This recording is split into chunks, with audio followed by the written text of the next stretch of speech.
How mobile wallets could change your holiday spending plan. More Americans than ever are ditching cash in favor of other forms of payment, whether it's a debit or credit card, or a mobile wallet, but a new shows that people who use mobile wallets make 23% more purchases and spend an average of 2.4% more per transaction. Studied consumers in China, where mobile payment adoption is widespread and could be a bellwether as mobile wallets gain popularity in the United States, spend more per transaction and make more frequent purchases. They use transaction data from one of China's largest banks and Alipay, a mobile payment platform, to study how the shift from plastic to mobile payments affected spending habits. Switching to the mobile channel leads to more shopping overall, and it particularly affects more hedonistic shopping such as food, entertainment and travel, Yuqian Xu, a professor of business administration and one of the authors of the study, said in a news release. But it doesn't affect purchases like education or healthcare. So it's changing consumer behavior.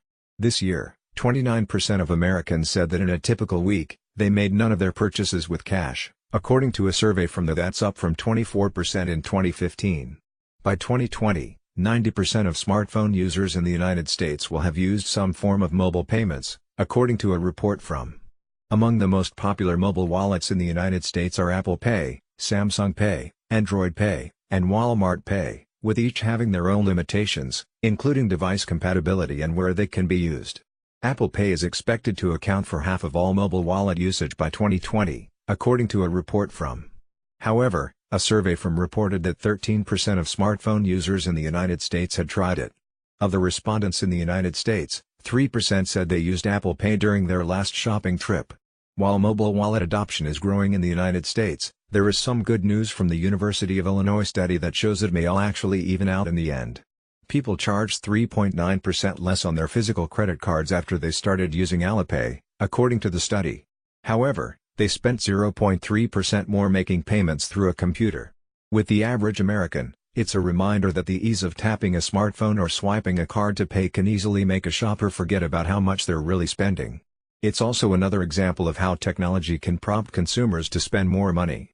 As more people and businesses embrace going cashless, there's been a rise in a new phenomenon known as guilt tipping.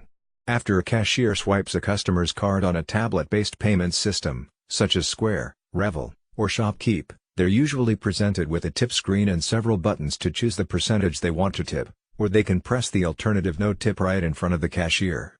Data from Square, which was shared with NBC News earlier this year, using their platform in bakeries in the United States was 14.56%, 17.24% in bars and clubs, and 16.01% at food trucks, a place where in the past people may have simply thrown loose change or a buck in the tip jar. Alyssa Newcomb is an NBC News contributor who writes about business and technology.